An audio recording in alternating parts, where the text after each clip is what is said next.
இயேசு கிறிஸ்துவின் இனிதான நாமத்தில் இன்றைய ஆவிக்குரிய சிந்தனைக்கு உங்களை அன்புடன் வரவேற்கின்றோம். இப்போதும் ஒரு பாடலுக்கு பின்பு உங்கள் சிந்தையை தெளிவிக்கும் ஆவிக்குரிய செய்தியை கேட்கலாம். நள்ளிராவினில் மாட்டுத் தொழுவமதில் சின்ன இயேசு பாலகன் பூமியில் பிறந்தாரே. நள்ளிராவினில் மாட்டுத் தொழுவமதில் சின்ன இயேசு பாலகன் பூமியில் பிறந்தாரே. இயேசுவின் இனிதான நாமத்தில் மீண்டும் உங்களை வாழ்த்துகிறேன். இதனால் நம்முடைய ஆவிக்குரிய சிந்தனைக்காக மத்தேயு எழுதின சுவிசேஷம் 2ஆம் அதிகாரம் 10ஆம் வசனத்தை நான் வாசிக்கிறேன். அவர்கள் அந்த நட்சத்திரத்தை கண்டபோது மிகுந்த ஆனந்த சந்தோஷம் அடைந்தார்கள். அவர்கள் அந்த வீட்டிற்குள் பிரவேசித்து பிள்ளையும் அதன் தாயாகிய மரியாளையும் கண்டார்கள் சொல்லப்பட்டிருக்கிறது.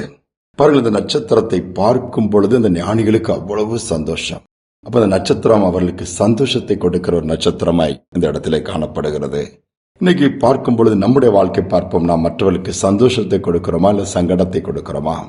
ஒரு நட்சத்திரம் இயேசுவின் பிறப்பை அறிவிக்கிறது. ஞானிகளை இயேசு இருந்த இடத்திற்கு கொண்டு வரும்படியான பொறுப்பை எவ்வளவு அழகாக செய்து முடித்து பிள்ளை இருக்கிற அந்த ஸ்தலத்தின் மேல் வந்து நிற்கிறது. அதை பார்க்கும் பொழுது, அந்த நட்சத்திரத்தை பார்க்கும் பொழுது இந்த ஞானிகளால் எப்படி சந்தோஷப்படாமல் இருக்க முடியும்? ஆனந்த சந்தோஷம் அடைந்தார்களாம். அங்கே இயேசுவை பார்க்கிறார்கள். இன்னைக்கு நமக்கும் கொடுக்கப்பட்ட மிகப்பெரிய பொறுப்பு அதுதான். மற்றவர்களை சந்தோஷப்படுத்த நம்மளால் முடியும், சங்கடப்படுத்தவும் முடியும். ஆனால் நாம் என்ன செய்கிறோம்? அந்த நட்சத்திரம் ஞானிகளை அழைத்து வந்தது, பெரிய சந்தோஷத்தை கொடுத்தது. இந்நாமும் இன்னைக்கு அநேகர் வழி தவறி போயிருக்கிறார்கள், வழி தப்பி போயிருக்கிறார்கள், வழி தெரியாமல் இருக்கிறார்கள். அவள் ஏன் நாம் அவர்களை நடத்தக்கூடாது? சந்தோஷத்துக்குள்ளே எத்தனையோ பேருக்கு தெரியவில்லை. இயேசுவை ஏற்றுக்கொள்ளுங்கள், இயேசுவை நோக்கி கூப்பிடுங்கள். உங்கள் பிரச்சனை வரும் பொழுது எவ்வளவோ காரியங்களை சொல்ல முடியும். அதை செய்யும் பொழுது பரலோக ராஜ்யம் சந்தோஷப்படையும். மனம் திரும்புகிற ஒரு பாவி நிமித்தம் பரலோகத்தில் மிகுந்த சந்தோஷம் அடைவார்களாம். யோசித்து பாருங்கள். மனம் திரும்புகிற ஒரு பாவி நிமித்தம் பரலோகத்தில் மிகுந்த சந்தோஷம் உண்டாகிறது போல ஒரு குடிக்கிற ஒரு வாலிபன் அல்லது போதை பழக்கங்கள் அடிமையா இருக்கிற ஒரு வாலிபன் வாழ்க்கையில எல்லாவித பாவங்களிலும் சாவுகளிலும் கிடக்கிற பிள்ளை அதிலிருந்து திரும்பி வரும்போது அந்த பெற்றோர்கள் எவ்வளவு சந்தோஷப்படைவாங்க.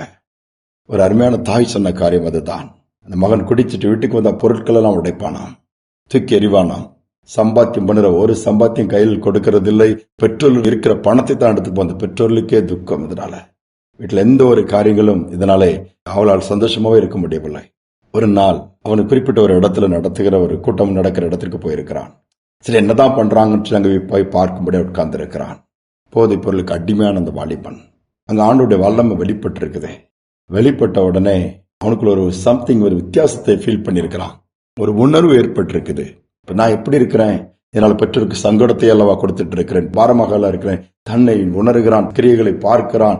யாருக்குமே நான் சந்தோஷத்தை கொடுக்கவில்லை. போராட்டத்துல எல்லாம் என்னை எல்லாரும் வெறுக்கிறாங்க, போராட்டத்துல என்னை ஒரு மாதிரி பாக்குறாங்க. காரணம் என்னுடைய இப்படிப்பட்ட ஒரு வாழ்க்கை தான் சொல்லி அந்த வாழ்க்கையை மாற்றும்படி ஆண்டவருக்கு அர்ப்பணிக்கிறான். வாழ்க்கை மாறுகிறது.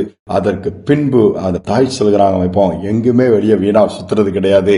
அவன் வேலை செய்யற இடத்துல சம்பளத்தை வாங்கி எங்க கையில கொடுக்கறான். ஐயா, அப்போ நீ வச்சுக்கணும், இல்ல நீங்க வச்சுக்க மாட்டு எங்கிட்ட செலவுக்கு வேண்டியதை கேட்கறான், நாங்க கொடுக்கறோம். எங்க குடும்பம் அவ்வளவு சந்தோஷமா மாறிடுச்சுது, அவ்வளவு சமாதானமா மாறிடுச்சுது.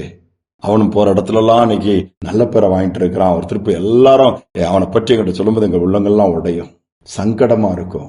இன்னைக்கு சந்தோஷமா இருக்கிற அளவுக்கு அவனுடைய செயல்கள் இருக்குன்னு சொன்னது போல இந்த நாட்கள் மற்றவர்களுக்கு சந்தோஷத்தை நாம் கொடுப்போம். ஆண்டவர் அந்த நிமித்தம் சந்தோஷப்படுவார். அவர் நம்மை வைத்திருக்கிறது, பூமியில் வைத்திருக்க நோக்கம் நிறைவேறும் பொழுது அதை காட்டிலும் மேலான சந்தோஷம் வேற ஒன்று இருக்க முடியாதே. இந்த நாட்கள் நம்ம வாழ்க்கை ஆண்டுக்கு ஒப்பு கொடுத்து அந்த நட்சத்திரத்தை பார்க்கும் பொழுது அந்த ஞானிகள் சந்தோஷம் அடைந்தது போல நம்மை பார்க்கிறவர்கள் இயேசுவை பார்க்கட்டும். அதோடு மட்டுமல்ல, நாம் அவர்கள் இயேசு வண்டை நடத்துவோம். இப்படிப்பட்ட பாக்கியத்தை ஒவ்வொருவருக்கும் கர்த்தர் கொடுப்பாராக. ஜெபிப்போம். அன்பின் தகப்பனே, இந்த நாட்கள் எங்களுக்கு முழுவதுமாய் தாழ்த்தி ஒப்புக் கொடுக்கிறோம். இம்மட்டும் நடத்தினீர், இனிமேல் நடத்த வல்லவரா இருக்கிறேன். ஒரு நட்சத்திரத்திலிருந்து எவ்வளவு காரியங்களை கற்றுக்கொள்ள முடிகிறது. நாங்களும் கூட எங்களை குறித்த நோக்கத்தை, உம்முடைய திட்டத்தை நாங்கள் அறிந்தவர்களாய், உணர்ந்தவர்களாய், அதன்படி செயல்படுவர்களாய் மாற்றுங்க. இந்த நாட்களிலும் ஒவ்வொருவரும் பிரகாசிக்கட்டும்பா. ஒவ்வொரு குடும்பங்களிலும் சமாதானம் இருக்கட்டும், சந்தோஷம், சுகம் இருக்கட்டும், நிறைவு இருக்கட்டும். பெரிய காரியங்களை செய்து கனமே ஏற்றுக்கொள்ளும். இயேசுவின் நாமத்தில் பிதாவே, ஆமேன், ஆமேன். கர்த்தர் நம்மளமாய் அநேகருக்கு ஆசீர்வாதத்தையும் சமாதானத்தையும் சந்தோஷத்தையும் கொடுக்க விரும்புகிறாரு. நாம் அப்படியே சந்தோஷத்தை கொடுக்கிறவர்களாய் மாறுவோம். இந்த சிந்தனையோடு இந்த நாளை தொடருவோம். மீண்டும் நாளை தினம் சந்திப்போம். ஆனந்த கீதங்கள் பாடுங்கள், வாழ்த்துங்கள். ஆண்டவர் பாலனாய் மண்ணிலே தோன்றினார். ஆதாம்சை பாவங்கள் சாபங்கள் நீக்கவே தந்தையின் மைந்தனாய் தாழ்மையாய் தோன்றினார்.